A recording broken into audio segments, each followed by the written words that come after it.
guys, it's Laura from How to Get Your Shit Together, and I am very excited about this video because Sarah Knight is dropping in with life advice. And I think it's fair to say that we could all learn a thing or two from her. Loads of you left questions for her on my recent review of her new book, so Sarah picked 3 and she's answering those today. Maybe she answered one of yours. Exciting! Let's go!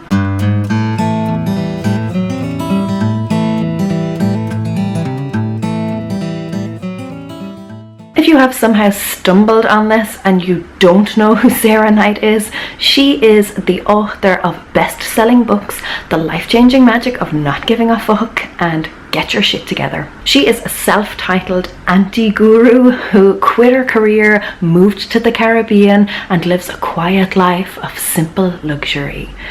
With a lot of lizards, if her Instagram is anything to go by. I will link her books in the description box below. Go check them out. They are hilariously helpful if you are trying to sort your shit out. Sarah has also done a standard Q&A where she has answered lots more of your questions over on the blog, so I will link that below too. You can hop on over after you've watched this video. But now, on to the life advice. And bless her, she answered these questions when she was arse deep in a sinus infection. Been there, my friend. Been there. So first, Sarah wanted to outline her must-do method, which I think in and of itself answers a lot of the questions she was getting. So here she is with a brief description, and it is something that you can implement in your life straight away, which is what I love about her books. Practical, applicable advice. So you'll hear me talk a lot about the must-do method, and that's when you turn your to-do list into a must-do list. The reason that a lot of people can't get anything done is that they're overwhelmed by the size of their to-do list. There's so many things on it, they just don't even know where to begin. They hide under the bed until the bad man goes away, and consequently, things keep piling up on that list. So I say, every day, take your to-do list, prioritize it in terms of urgency. Not in terms of the easiest thing to get done or what you feel like doing that day, but literally what has to get done soonest, okay? And then you take those things that have to get done today and you move them to a new list. And that's called your must-do list. And those are the things that you do today. And you know what? It even lets you procrastinate responsibly by taking all the stuff that doesn't need to get done today and kicking it off the list until tomorrow. Responsible procrastination. I think we can all hop on board with that idea. So now, on to the questions. The first question comes from Carhithiel, I want to say. I hope you all don't have such difficult names to pronounce. She asked, for the lot of us that spend most of our working days in meetings that we can't get out of, how do we find time to do our actual jobs without consistently dipping into our time at home to catch up? So I guess when it comes right down to it, this question is basically about a work-life balance and knowing when and how you should clock off. And this is what Sarah had to say. This question has a 2-part answer. The first part is you really need to learn how to prioritize and manage your time more effectively. I'm not saying that you don't have a ton of stuff that you have to get done every day, but I am saying that if you sat down and you turned your to-do list into a must-do list, like I talk about in the book, you would probably find that you had actually a lot less that you needed to get done and therefore more hours left in the day to do it, and you wouldn't be bringing your work home. The second part of this answer has to do with learning how to say no and set boundaries. Don't let people assume that they can cut into your time to do whatever it is that they need doing. One of the ways that I used to do this when I worked in a corporate environment was I would block out time in my Outlook calendar that said I was busy, as though I was in a meeting or on a conference call or something, so that nobody could schedule me. When somebody had their assistant going around and typing in everybody's names to try to get them all to a meeting at the same time, it just looked like I was busy all the time, and that's the way I liked it. Except I wasn't really. I just had my door closed and I was getting my own work done. Yeah, having worked in retail for over a decade, I can definitely empathize with that feeling of just having everything piled on top of you, feeling like you have to do every single thing. You've got a boss breathing down your neck asking why such and such isn't done. And the reality is that you need to have a very serious conversation both with yourself and your supervisor about what you can realistically achieve in a day. If you say, okay, I can attend that meeting, but it means I can't do this report. It means that other people will start to respect your time and you will start to respect your time. I have been there. I hear you. Question 2 is from Mama for Freedom. Great name. This mama's for naps. She wanted to know how to get motivated to start a huge task. She gave the example of doing years of paperwork. Doing the KonMari method by any chance? I think Sarah chose to answer this question because what it really boils down to is how to get stuff done when you are feeling overwhelmed, when you're faced with lots to do and you just don't even know where to start. So if your question was along those lines, listen up. Okay, this answer is going to require a little bit of talent juice, as I like to call it. All right. How do you get motivated to do an enormous task? You break it up into smaller, more manageable tasks. Again, I did research when I was writing Get Your Shit Together. I put out an online survey and I got thousands of responses, anonymous responses, from people saying that the biggest impediment to getting their shit together was not knowing where to start and being totally overwhelmed by the amount of shit they had to do.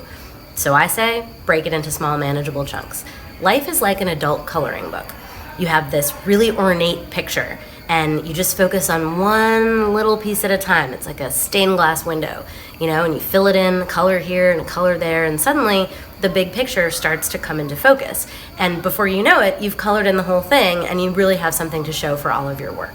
So if you have a huge task to complete, of course you're not going to do it if you're sitting there going, oh, I don't want to devote an entire week to this mountain of paperwork. But what if you said, I'm going to get through 20 pieces of mail a night, every night for 20 nights? Suddenly at the end of that, you have whatever 20 times 20 is that 400? And you've done all of your paperwork and you've felt good about it every single day because you got a little bit done instead of getting nothing done every day for a month. No, talent juice. Yeah, that's the one. Yeah, can I order 3 cases, please? Final question is from the Bouchies, I don't know, who wanted to know, how do you actually put plans into action? I'm actually interested to hear the answer to this question myself because I could write lists and make plans till the cows come home and then not have any food on the table for said cows because I have been too busy meal planning for the next 6 months. I'm a big planner. I love to plan, and it's actually the first step in my 3-step method for getting your shit together. So I say that anytime you want to achieve a goal, you have to do 3 things. You have to strategize, which is another word for planning. You have to focus and commit. So it sounds like you're already there on the strategizing part and you're creating a plan. What you need to do is put a timeline on that plan, and that's where focus comes in. So if I say, my goal is to renovate my living room, that's obviously a lot of steps. That's not the kind of thing that you can do in a day. Living rooms were not renovated in a day. So you have to write out a plan, you have to pick paint colors, you have to maybe hire a contractor, you have to research sofas that you might want, you have to get pictures framed to hang on your walls at the end of it.